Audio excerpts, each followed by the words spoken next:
விஜய்க்கு வந்து புரிதல் இல்லைங்கிறீங்களா? ஆமாம், தமிழ் தேசியத்தையும் திராவிடையும் கலக்கிற அந்த ஒரு பாயிண்ட்லேயே அவர் மீதான அந்த அரசியல் மதிப்புங்கிறது எல்லாருக்கும் குறைஞ்சு போச்சு. இப்போ இருக்கிற அரசியல் தலைவருக்கு நிறைய புரிதல் இருக்கா? தமிழ்நாட்டோட பேசிக் ஸ்ட்ரக்சரை ரன் பண்ணுறதுக்கான புரிதல் இருக்கு. தமிழ்நாட்டை உயர்த்தணுங்கிறதுக்கான புரிதல்லாம் இல்லை, இருந்தால் தமிழ்நாடு எப்போ மேலே வந்திருக்கும். தமிழ் தேசிய கொள்கை வச்சிருக்க கட்சிக்கும் திராவிட கட்சிகளுக்கும் தான் போட்டியே. இவர் கணக்கில் கிடையாது, வந்து சும்மா தமிழ் தேசிய உள்ள இழுக்கிறனால அப்பெல்லாம் புலம்பிக்கிட்டு இருக்காத ஒரு சரியான வேலையை பாரு. கூட்டம் அதிகமாக இருக்குது, நீங்கள் சொன்ன மாதிரி தான் கூட்டம் அதிகமாக இருக்குது, நிறைய பேர் வந்துட்டு இருக்காங்க. பிரச்சனை வரக்கூடாதுங்கிற ஒரே காரணத்துக்காக தான் நான் ஒரே சிம்பிளாக முடிச்சுன்னு தான் நான் சொன்னார் அவர். இது அடிப்படை புரிதல் இல்லாத முட்டு கொடுத்தல் நான் சொல்கிறேன். இப்போ வர்றவங்க நீங்கள் உங்களுக்கு ஆபத்து சீக்கிரம் போயிருங்க, நான் பேச்சை முடிச்சுக்கிறேங்கிறது அது வேல்யூவா? அவங்கள பக்குவமாக பேசி கொஞ்சம் கொஞ்சமாக கலைஞ்சு போங்க, சேஃபாக போங்க. சேஃபாக போங்கன்னு கூட அவர் சொல்லலைன்னு நினைக்கிறேன். இப்போ உங்களை மாதிரி இளைஞர்கள், ஆர்வமுள்ள இளைஞர்கள் அவர் சிஎம் ஆகணும்னு சொல்கிறீங்களா வார்த்தையில்? சிஎம் ஆகணும்னு நான் சொல்கிறேன். இப்போ 2026 எலெக்ஷன்லேயே எல்லாரும் முடிவு பண்ணி டிவிகேவை சார் வந்து சிஎம் ஆக்கிட்டு எல்லா எம்எல்ஏவும் டிவிகேல ஆகணும், எல்லா வார்டு கவுன்சிலர் எல்லாத்தையும் டிவிகே பொறுப்பாளர்கள் கொடுத்து தமிழ்நாடு அடுத்த 5 வருஷம் எப்படி இருக்கு மட்டும் பாருங்கள்.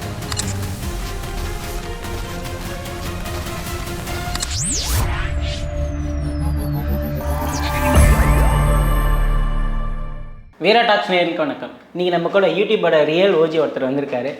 அனுராதேன், வணக்கம். வணக்கம். எப்படி இருக்கீங்க? நல்லா இருக்கேன். நீங்கள் தான் யூடியூபோட மிஷ்கின்னு நிறைய பேர் சொல்கிறாங்க.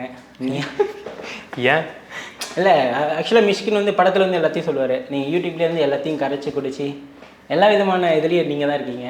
ஓகே, இந்த வார்த்தைக்கு உங்களுக்கு எப்படி இருக்குது? நான் எங்கேயும் அப்படி கேள்விப்படலைங்க, ஆனால் நல்லா தான் இருக்கு. ஓகே, நான் என்னோட பயங்கரமான டேலண்டட்லாம் நாலேஜ் உள்ளவங்களாம் இருக்காங்க. எனக்கு தெரிஞ்சதை நான் ஷேர் பண்ணிகிட்ருக்கேன். எதெல்லாம் ஷேர் பண்ணணுமோ அதை மட்டும் பண்ணிகிட்ருக்கேன். ஓகே, மெயினாக வந்து அனுரோதனுக்கு என்ன தான் ஆச்சு? ஆக்சுவலாக நீங்கள் வந்து யூடியூப்பில் வந்து பெரிய ஆளாக இருந்தீங்க, ஸ்டார்டிங்லேயும் ஒரு சேனல் ஒர்க் பண்ணிட்டு இருந்தீங்க, அப்புறம் நீங்கள் ஸ்டார்ட் பண்ணி போய் அனுரோதனுக்கு என்ன தான் ஆச்சு?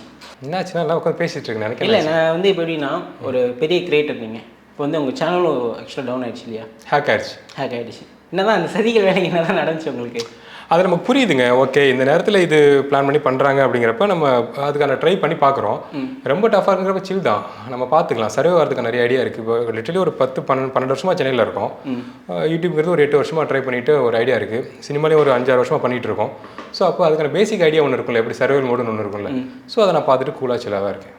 ஓகே, இப்போ உங்களை பற்றி ஒரு டாப் ஒன்று இருக்குது, அனுரோதன் கிரிஞ்சி. அனுரோஜன் வந்து மேனிப்புலேஷன் நிறைய போயிட்டுருக்கு.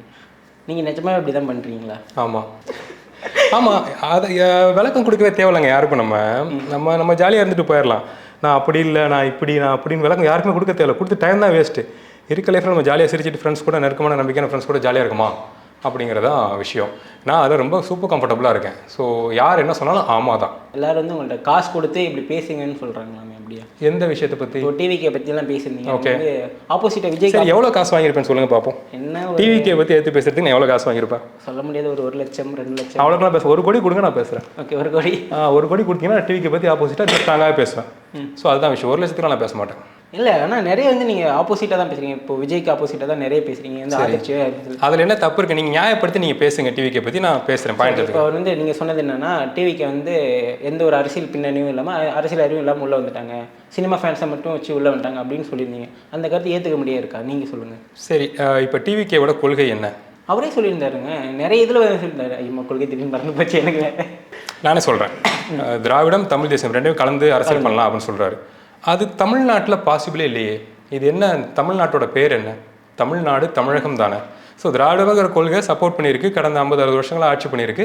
அவங்களால முடிஞ்ச பெஸ்ட்டை அவங்க கொடுத்துருக்காங்க. அது பத்தலை, இன்னும் தமிழ்நாடு இன்னும் செழிப்பாக இருக்கும் அப்படின்னு சொல்லி தமிழ் தேசியம் உள்ளே வராங்க. அந்த பாயிண்ட் ஒர்க் அவுட் ஆகலைன்னா அது உடனே காலியாக இருக்கும். அது சரியாக இருக்குது. எஸ், ஆமாம், எங்களுக்கு இப்போ தான் புரியுது அப்படிங்கிற விஷயத்தினால தான் கடந்த 10-15-18 வருஷங்களாக அதோட வேல்யூ அதிகமாகிட்டு இருக்கு, ஓட் பேங்க் அதிகமாகிட்டு இருக்கு. ஸோ அப்படி இருக்கப்ப அந்த ரெண்டையும் கலந்து ஒரு அரசியலுங்கிறது பாசிபிள் இல்லை. ஒரு புரிதல் உள்ள ஒரு அரசியல் தலைவர் அது அந்த வேலையை பண்ண மாட்டாங்க. ஓகே, புரிதல் இல்லைங்கிறது ஓகே. அது வந்து இப்போ ஒரு அரசியலுக்கு நிஜமாக ஒரு மாற்றம்ங்கிறது தேவை. யாருமே வந்து இருக்கிறத வந்து அப்படியே மெயின்டைன் பண்ணக்கூடாது. இல்லை, ஒரு மாற்றத்துக்கு இப்போ யாரும் வந்து அரசியல் மாற்றத்தை உருவாக்கணும்ல. இப்போ காமராஜ் வந்தார், அந்த அரசியல் அவர் பண்ணல, காசு இல்லாமல் நிறைய உணவு போய் கொடுத்தாரு. அப்போது காசுக்கு மேலே நிறைய பேர் வந்து அந்த அரசியல் இருந்திருக்காது. இல்லை, உண்மை தானே? என்ன விஷயம்? நாங்கள் மாற்றத்தை யார் வேணாலும் கொண்டு வரலாம்ல. மாற்றத்தை கொண்டு வரது தானே அரசியல். யாரை வச்சு மாற்றத்தை கொண்டு வருவீங்க? நீங்கள் புரிதல் உள்ள நபர்களை வச்சு மாற்றத்தை கொண்டு வருவீங்களா? இல்லை நான் சொன்னா நீ செய், ஓகே தலைவா அப்படிங்கிற டீம் வச்சு நீங்கள் மாற்றத்தை கொண்டு வருவீங்களா? விஜய்க்கு வந்து புரிதல் இல்லைங்கிறீங்களா? ஆமாம், சரி ஓகே, நீங்கள் வந்து சொல்கிறது ஏன் அவருக்கு புரிதல் இல்லைன்னு நீங்கள் சொல்கிறீங்க? அதாங்க, தமிழ் தேசியத்தையும் திராவிடையும் கலக்கிற அந்த ஒரு பாயிண்ட்லேயே அவர் மீதான அந்த அரசியல் மதிப்புங்கிறது எல்லாரும் குறைஞ்சு போச்சு. மீன்ஸ் இப்போ திராவிட பார்ட்டியில் டிஎம்கே ஏடிஎம்கே இருக்காங்க, அவங்களுக்கு ஒரு ஐடியா இருக்கும், திராவிட கொள்கை எடுத்து நம்ம ஒரு பார்ட்டி ரன் பண்ணிட்டு இருக்கோம், அது அப்ளிகபிள் ஆகுது, சில இடங்களில் இடிக்குது, சில முரண்கள் இருக்குது ஸ்ட்ரக்சரில் அப்படிங்கிற தெரிஞ்சவங்க அரசியல் பண்ணிட்டு இருக்காங்க. தமிழ் தேசிய அரசியல் இந்த காலத்துக்கான தேவையாக இருக்குது. ஸோ அதுக்கான அரசியல் அவங்க பண்ணிட்டு இருக்காங்க. இது ரெண்டையும் எடுத்துகிட்டு ஒரு தலைவர் புதுசாக கட்சி ஆரம்பிக்கிறாருங்கிறப்ப ரெண்டு பேருக்கும் அவங்க ஜோக்கர் ஆயிட்டாங்க. இவரை நம்ம கொள்கையும் பாதி எடுத்துக்கிறாரு, அவங்களையும் பாதி எடுத்துக்கிறாரு. இது ரெண்டுமே முட்டிட்டு இருக்கு, நாங்கள் அதை வச்சு அரசியல் பண்ணிட்டு இருக்கோம். ரெண்டையும் எடுத்து நான் ஒரு அரசியல் பண்றேங்கிறது பாசிபிள் இல்லையே. பாசிபிள் இல்லை தான், ஓகே. ஆனால் வந்து அதை முயற்சி பண்ணலான்னு ஒரு வாய்ப்பாச்சு கொடுக்கணும்ல. அதே எப்படி நீங்கள் வந்து அந்த அரசியல் பார்த்ததில்ல, நீங்கள் சொல்கிற வந்து ரெண்டும் வெவ்வேறாக இருக்குது. ஆனால் அவர் சொல்கிற அரசியல் வந்து நீங்கள் பார்த்ததில்ல. அவர் பண்ண அரசியல் நல்லாவும் இருக்கலாம்ல. இப்போ ஃபியூச்சரில் வந்து அவர் சிஎம் ஆகிட்டார்னு வச்சுக்கோங்க, சரி, அவர் சொல்கிற பாயிண்ட்டோ இல்லை அவர் கொடுக்குற அவரோட ஐடியாவும் நல்லா இருக்கலாம்ல. நீங்கள் பார்க்க தானே போகிறீங்க.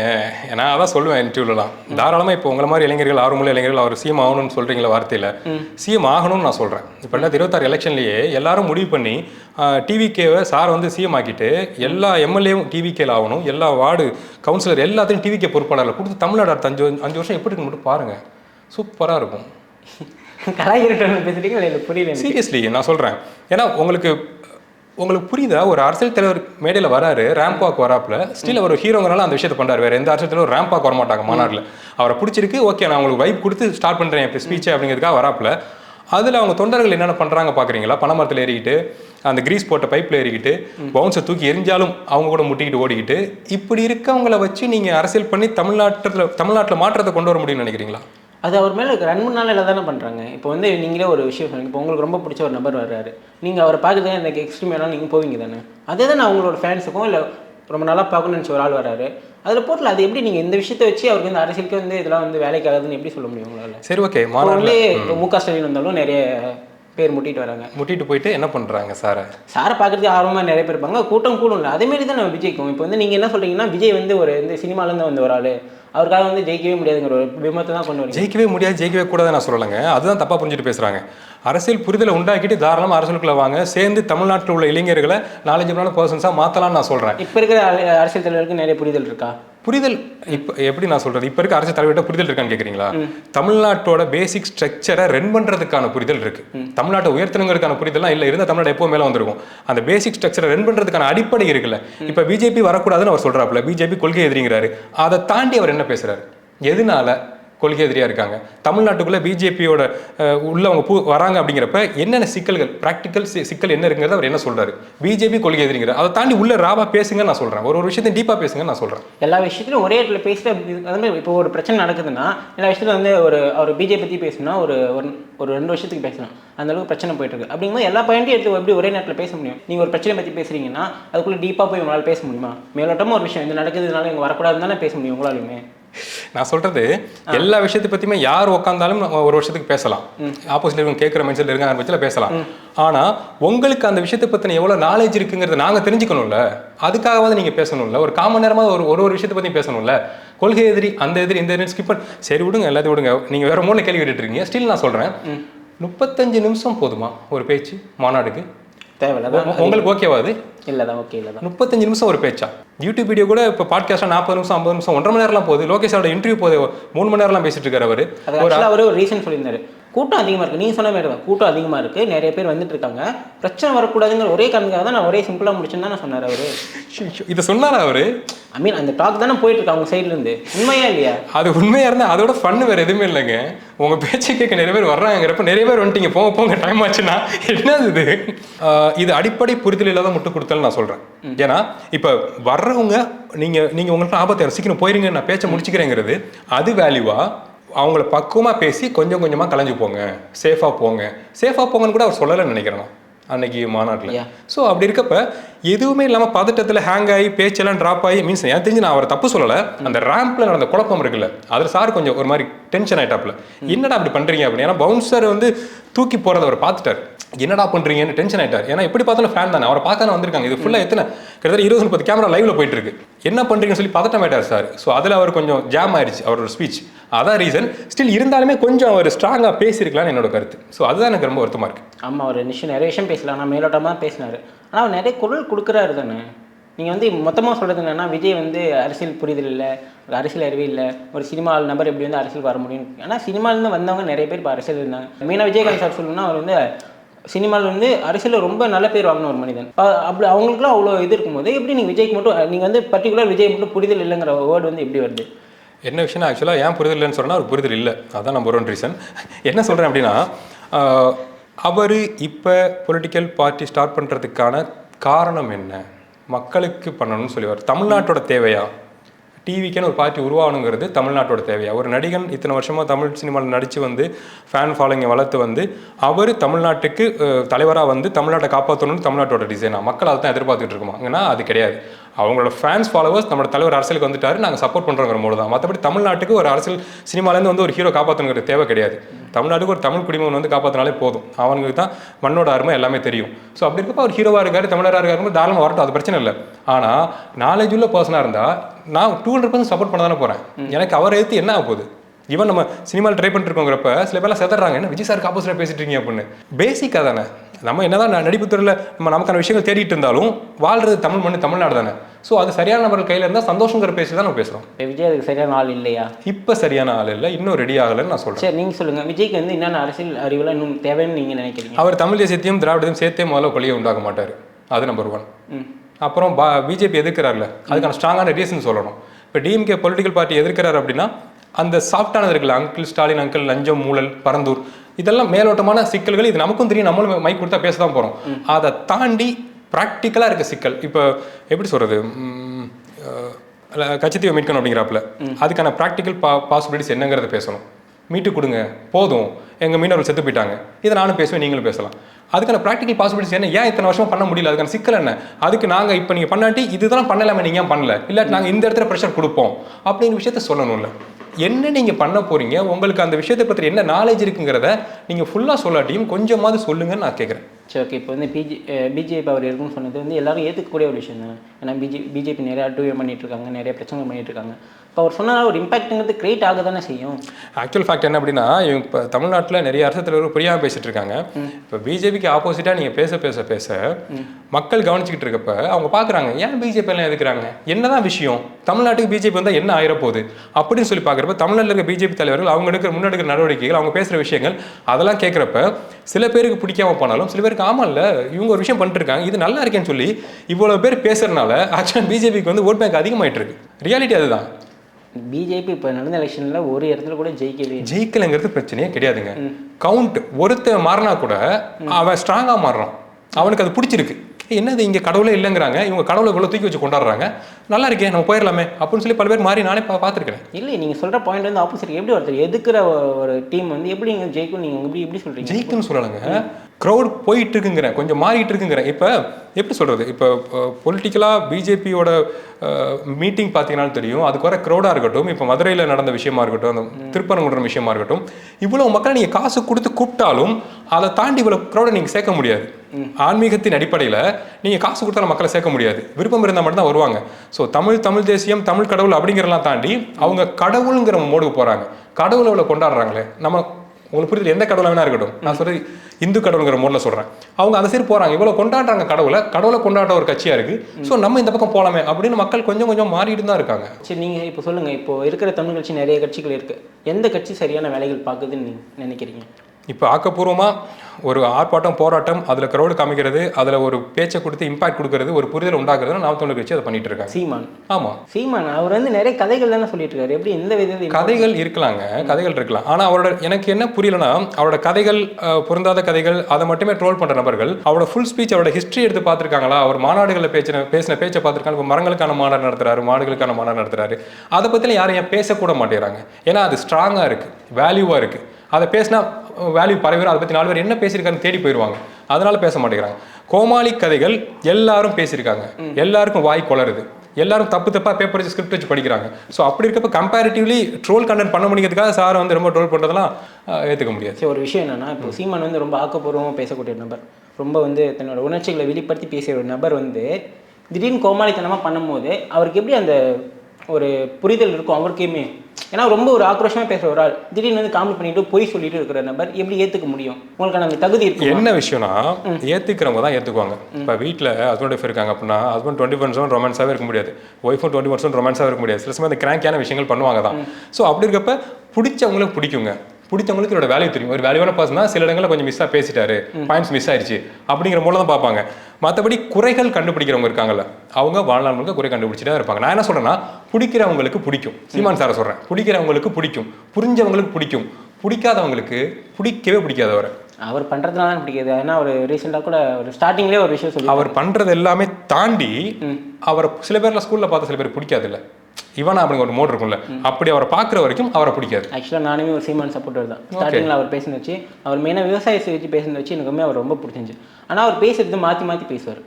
இப்படி சொன்ன விஷயத்தை டக்குன்னு மாற்ற உதாரணத்துக்குன்னா இப்போ விஜய் பற்றி அவர் சொல்லியிருந்தாரு என்னன்னா, விஜய் வந்து என் தம்பி இதை சொல்லி கூட பொறுக்கா தம்பிங்கிற மாதிரி பேசினார். திடீர்னு அவர் அரசியல் வந்துட்டாருன்னு அவரே மாற்றி பேசிட்டார். அப்படிங்கும்போது ஒரு பெரிய லெவலுக்கு ஒரு மனிதன் இப்படி கீழ்த்தரமாக பண்ணும்போது, கீழ்த்தரம் கிடையாதுங்க, இது ப்ராக்டிக்கலான ஸ்பீச். என்ன அப்படின்னா, இப்போ விஜய் சார் கட்சி ஆரம்பிக்கிறாருங்கிறப்ப தமிழக வெற்றி கழகம் அப்படின்னு வைக்கிறாப்புல, நல்ல விஷயம்.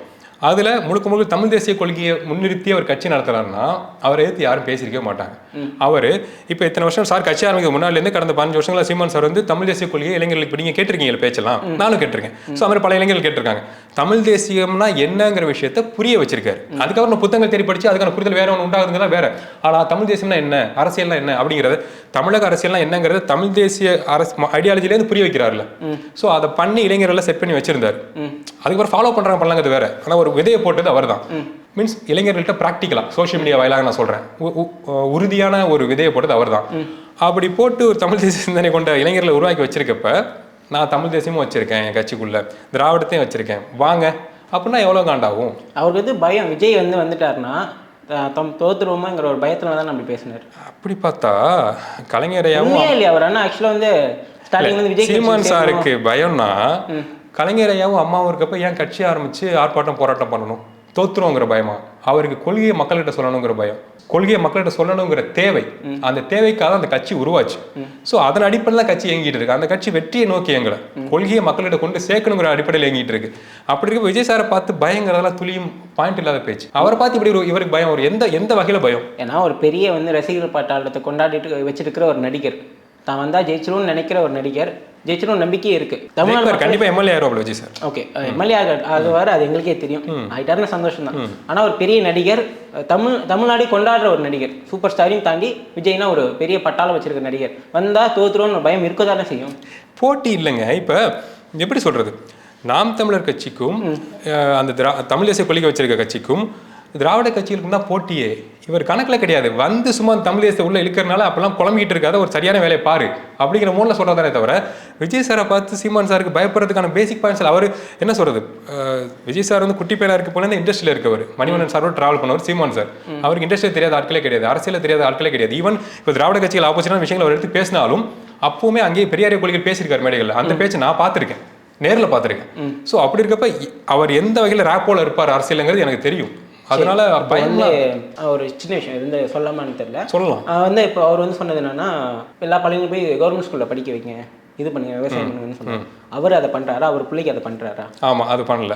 தானே. ஆமா, இதுவே மெயின் விஷயம் தானே, ஒரு சின்ன விஷயம் தான். நீ ஏன் போய் கவர்மெண்ட் ஸ்கூல்ல சேர்க்கல, ஏன் சேர்க்கல? இப்ப திராவிட கட்சிகள் தமிழ்நாட்டுல அரசு தலைவர்கள் இருக்காங்க, அவங்களோட பிள்ளைங்கள் எல்லாம் தமிழ் மீடியத்துல படிக்க வைக்கிறது இல்ல, எல்லாம் ஃபாரின்ல தான் படிக்க வைக்கிறாங்க. அவங்க யாரும் வந்து எங்க இது பண்ணுங்க அப்படின்னு சொல்றது கிடையாது. திராவிட கட்சிகள்ல யாருமே தமிழ் அரசு பள்ளியில படிக்க வைங்க சொல்றது கிடையாது. அரசு மருத்துவமனைகளை பாருங்கன்னு சொல்லி சொல்றது கிடையாது. ஸ்டாலின் சொல்லுவாரு எப்படின்னா, நீங்க போய் அரசு மட்டத்துல கவனிங்க. நான் இன்னும் தெளிவுபடுத்திக்கிறேன், நான் முட்டு கொடுக்கல சீமான் சாருக்கு இந்த விஷயத்துல சொல்றேன். எனக்கு அதுல வருத்தம் தான், என்ன அப்படி சொல்றாரு அப்படின்னு சொல்லி. ஏன்னா தமிழ் சொல்லிட்டு அவர் பிள்ளைங்களையும் மாத்தி படிக்க வைக்கிறப்ப வருத்தம் தான். அதுக்கு ரீசன் அவர் சொல்றாரு, அது எனக்கு புரியுது. அதே சமயம் இந்த குறை இந்த பக்கம் இருக்குன்னா அதோட மோசமான குறைகள் இந்த பக்கம் இருக்குன்னு நான் சொல்றேன். என்னென்ன குறைகள் இருக்குன்னு நீங்க நினைக்கிறீங்க? மொத்தமா எல்லாமே குறைதாங்க. இப்ப டிஎம்கே வந்து ஸ்ட்ராங்கா இருக்குன்னு நினைக்கிறீங்களா? தமிழ்நாட்டை வந்து இந்த கடந்த 5 வருஷங்களா காப்பாத்திருக்குன்னு நினைக்கிறீங்களா? சரி, நீங்க சொல்ற ஒரு பாயிண்ட் நீங்க சொல்றீங்கல்ல, இப்போ வந்து அரசியல் அரசியல் அறிவு நிறைய இருக்கணும்னு, டிஎம்கேக்கு விட யாருக்கு அரசியல் அறிவு அதிகமா இருக்குன்னு நீங்க நினைக்கிறீங்க? ஏடிஎம்கே வந்து தமிழ்நாடு நல்லா இருக்கும். ஏடிஎம்கேவா? டிஎம்கே அதுக்கு முன்னாடி இருந்த ஒரு கட்சி, ரொம்ப ஸ்ட்ராங்கா இருந்த ஒரு கட்சி, அரசியல் அறிவு நிறைய இருக்கிற கட்சி. நீங்க சொல்ற பாயிண்ட், அரசியல் அறிவு ரொம்ப அதிகமா இருக்கனால தான் பயங்கரமா தமிழ்நாட்டை வந்து யூஸ் பண்ணிட்டு இருக்காங்க, தமிழ் மக்களை யூஸ் பண்ணிட்டு இருக்காங்க. என்ன யூஸ் பண்ணல, நான் மில்லர் கேப்டன் மில்லர் ஷூட்ல இருக்கப்ப தென்காசியில இருந்தேன். ஸோ அப்போ வந்து கனரக வாகனங்கள்லாம் போச்சு, கேரளா பார்டர் போகும். அனுமதிக்கப்பட்ட அளவை தாண்டி ட்ரிபிள் மடங்கு எம்சாண்ட் போயிட்டு இருக்கு. அனுமதிக்கப்பட்ட கவுண்டை தாண்டி ட்ரிபிள் மடங்கு லாரி போயிட்டு இருக்கு. அந்த இது வந்து நிறைய ஆட்சிலையும் இருக்குது. இப்போ வந்து ஒரு கவர்மெண்ட் ஆட்சி நடக்குதுங்கும் போது எல்லா ஆட்சியிலுமே அது நடக்குதானே. அதை வச்சு எப்படி நீங்கள் வந்து டிஎம் கட்சிக்கு குறை சொல்ல முடியும்? இப்போ ஒரு ஆட்சினா எல்லாமே நல்லது மட்டுமே நடக்கணும்னு அவசியமே இல்லை. நல்லது மட்டும் நடக்கிறது யாராலையும் முடியாது, கடவுளாலையும் முடியாது. அப்படிங்கும்போது ஒரு சின்ன சின்ன விஷயங்கள் எல்லா ஆட்சியிலையும் குறைகள் நடக்க தான் செய்யும். இப்போ ஒரு அமைச்சர் வந்து ஒரு முதலமைச்சர் வந்து ஏப்பா எம்எஸ்என் வந்து அவரால் பார்த்துருக்கோமா, அவர் மேலே வந்து இது மட்டும் தான் சொல்ல முடியும், ஒரு ஆர்டர் மட்டும் தான் கொடுக்க முடியும். அதுக்குள்ளே இருக்கிற ஒரு நம்பர் தானே வந்து பார்த்து சரி பண்ண முடியும். ஒரு மேயர் பண்ணுற தப்போ எல்லாமே வந்து முக ஸ்டாலினை கொண்டு போய் சேருது. அது எப்படி நியாயமாக இருக்கும்? என்ன விஷயம்னா, இப்போ அந்த அவர் எப்படி சிஎம் ஆகிறாருங்கிற ஸ்ட்ரக்சர் பார்க்கணும். எல்லாரும் ஓட் பண்ணி மெஜாரிட்டி இப்போ தான் போய் அவர் ஆகுறாரு. கூட்டணி கட்சியெல்லாம் சேர்த்தானே போய் ஆகிறாரு. எதுக்கு அவர் கொடுக்கணும் அப்படின்னா, தமிழ்நாட்டை பத்திரமா பார்த்துக்கன்னு சொல்லி தானே கொடுக்குறோம். ஸோ அப்போ எனக்கு அந்த இடத்துல தப்பு நடந்தது எனக்கு தெரியல, தப்பு நடந்து போச்சு சாரி அப்படிங்கிறது எப்படி? சரி, ஓகே. இப்போ வந்து முக ஸ்டாலின் இப்போ வந்து கட்சியிலேருந்து போயிட்டார். அந்த 2026 வந்து என்டிகேவோ இல்லை அதிமுகவோ வருது. அவங்க ஆட்சியில் வந்து இப்படிலாம் நடக்கவே நடக்காதா? குறைகள் எல்லா கட்சியும் இருக்கும் தானே. ஆமாம், அதோட அளவுன்னு ஒன்று இருக்குல்ல. இப்போ என்ன சொல்றது, எம் சாண்டுங்கிறது மலைகளை குடைந்து அள்ளிக்கிட்டு போறது. மணல் ஆத்து மணல் அல்றது சம்ஹவ் ஏதோ அதுவே ஆபத்து தான், பேராபத்து தான். ஆனால் அரித்து வரப்பட்ட மணல்களின் அடிப்படையில் சம்ஹவ் ஏதோ அது பேலன்ஸ் ஆக வாய்ப்புகள் இருக்கு இன் ஃபியூச்சர்ல. மலையை நீங்க சொன்னிட்டீங்கன்னா எப்படி மழை உருவாகும்? தானே உருவாக்குமா மழை? சரி, இப்போ இதே வந்து என்டிகே வந்தாருன்னா அந்த மலைகள் கூட எடுத்து நிறுத்தப்படுமா? பாருங்க, வாய்ப்பே இல்லை. அது உண்மை என்னன்னா, தேவைகள் இருக்க எல்லாமே சொன்னி தான் ஆவாங்க. அது என்டிகே இருந்தாலுமே யாராக இருந்தாலுமே தேவைகள் இருக்க குறைய தான் செய்யும். சரி, ஓகே, நான் உங்க பாயிண்ட் ஏற்றுக்கிறேன். தேவை இருக்கப்ப சுரண்டல் இருக்குன்னு சொல்றீங்க, இருக்க தான் செய்யும். ஏற்றுக்கிறேன், அவ்வளோதான். ஓகே, டிஎம் கிட்ட வந்து நீங்கள் என்ன குறைய நீங்கள் பார்க்குறீங்க? இப்போ அது எல்லாத்தையும் தாண்டி வேற என்னென்ன குறைகள்லாம் இருக்குது நீங்கள் நினைக்கிறீங்க டிஎம்கே கிட்ட? இல்லைங்க, இப்படி பாயிண்ட் போகிறதா நிறைய பாயிண்ட் சொல்லிட்டே போகலாம். நமக்கு டைம் இல்லை. ஹோல்சமாக அந்த கட்சியில் ஒரு மன்னராட்சி முறை நடந்துகிட்டு இருக்கு, குடும்ப ஆட்சி முறை நடந்துகிட்டு இருக்கு. நீங்கள் ஏற்று பேசணும் 100% அதான் உண்மை, பார்க்குற எல்லாருக்குமே தெரியும். அதை யாரும் எதுக்கவும் அவங்க அந்த கட்சிக்குள்ள இருக்கவங்க அதை எடுத்து பேசணும். இது என்னப்பா அது தப்பாக இருக்குது, எங்கள் பிள்ளைங்கள்லாம் காலங்காலமாக உழைச்சி அரசியலுக்கு வர்றாங்க, 60-70 வயசுக்குள்ள தான் ஒரு பொறுப்பே கிடைக்குது. ஆனால் இங்கே உங்கள் பையனுக்கு துணை முதலமைச்சர் பொறுப்பு கிடச்சி போயிருது. அப்படி என்ன அவர் எலிஜிபிள் ஆகிட்டாரு? அப்படி என்ன அவருக்கு அரசியல் புரிதல் இத்தனை வருஷங்களில் உண்டாகி போச்சு? படம் நடிச்சிட்டு இருந்தால் டக்குன்னு எப்படி துணை முதலமைச்சராக அதுக்கான அந்த பாசிபிலிட்டிஸ் எப்படி வந்துச்சுன்னு குரல் எழுப்புறதுக்கு யாருக்கும் தைரியம் கிடையாது. ஏன்னா பயம் பதவி பறி போயிடும் அப்படிங்கிறதுக்காக. ஸோ அதை அவங்க ஏற்றுக்கலாம். ஏன்னா அந்த ஸ்ட்ரக்சர் அந்த கட்சியோட ஸ்ட்ரக்சர் அப்படி இருக்குது. நம்மளால் அதை ஏற்றுக்க முடியாது. நம்ம அதுக்கு கீழே வாழணுங்கிற கட்டாயம் கிடையாது. இப்போ அவர் வந்து வாரிசு அரசியல் பண்ணுறாரு அப்படிங்கிற ஒரு பாயிண்ட் தானே? ஆமாம், அதுதான் பாயிண்ட்டு. சரி, இப்போ வாரிசு அரசியல்னா எல்லாருக்கும் ஒரு நான் வந்து அரசியல்வாதிய ரீதியாக போல பேசுங்க. எப்படின்னா, ஒரு அப்பாவாக இருக்கிறவர் தன் பையன் வந்து இந்த பொசிஷனில் இருக்குங்கிறது ஒரு சின்ன ஆசையாக இருக்கலாம்ல? தாராளமாக இருக்கலாம், பிஸ்னஸில் இருக்கலாம். அது என் பிஸ்னஸ், நான் பண்ணேன், அதுக்கப்புறம் என் பையன் தான், என் பொண்ணு தான், தாராளமாக பண்ணலாம், தப்பு இல்லை. இது நாடுங்க, நம்ம வாழ்ந்துட்டு இருக்கோம். அதில் எதுக்கு என் பையனுக்கு என் நாட்டை கொடுக்குறேன், என் பேரனுக்கு என் நாட்டை கொடுக்குறேன்னா என்ன இது மனக்கு? என்ன இது? அனுராதன் பற்றி நிறைய வந்து விஷயங்கள் இருந்துச்சு, ஒரு பிம்பம் இருந்துச்சு. அனுராதன் வந்து ரொம்ப கிரிஞ்சி, ரொம்ப காஜி, நிறைய வந்து எல்லா ஆம்பளைங்களுமே காஜி தான். சொல்றீங்க பேசுறவெல்லாம் அப்படியே யோகா பண்ணி குண்டலினி ஓப்பன் பண்ண மாதிரி பேசுவானுங்க. சொல்லுங்க. ஸோ இதுபோது அந்த ஒரு மனிதனோட நான் பேசும்போது வந்து எனக்கு ரொம்ப இதாச்சு. ஆமாப்பா, அவர் அப்படிதான், அவர் வந்து அதை பற்றி எவரை பற்றியும் கவலைப்பட மாட்டாருங்கிற ஒரு மனிதன், எல்லாத்தையும் வந்து குரல் கொடுக்குற ஒரு மனிதன். அவர் வந்து இன்டர்வியூவில் எனக்கு இன்னைக்கு ரொம்ப பெருமை. ஏன்னா ஆக்சுவலாக நான் பார்த்தது நான் கேட்டு நானே கமெண்ட் வளர்ந்தேங்கிறாரு. பார்த்து அதே ஃப்ளோவில் வந்து எனக்கு வந்து எனக்கு 33 ஆகுதுங்க, எனக்கு ஏஜ் அவ்வளோதாங்க. எது 33? அதாவது நான் சின்ன வயசில் வந்து நான் பார்த்த யூடியூபர், ஒரு நல்லா பேசுகிற ஒரு யூடியூபர், சிபிடிக்கு ஈக்குவலாக பார்த்த ஒரு யூடியூபர். இந்த இன்டர்வியூ பண்ணும்போது ரொம்ப சந்தோஷம். இன்னும் நிறைய போங்க, நிறைய பேசுங்க, நிறைய ஸ்பீக் அவுட் கொடுங்க. ஏன்னா நீங்கள் பேசுகிற இதை வந்து நிறைய பேருக்கு பிடிச்சிருக்கும். அதான் என்னோட பேச்சு வீணாக கூடாது, அதிகமாக பேசுறது இல்லை. கூப்பிட்டீங்கன்னா நான் வரேன், பேசுவோம். ஷோராக பேசுங்க, நிறைய விஷயம் பேசுங்க, இன்னும் நிறைய பிரச்சனைகளை பற்றி பேசுங்க. அஜால் கஜால் மட்டும் பேசாதீங்க. கேட்காடி பேச மாட்டேன். சரி, ஓகே. அது வரைக்கும் ரொம்ப நன்றி. தேங்க்யூ.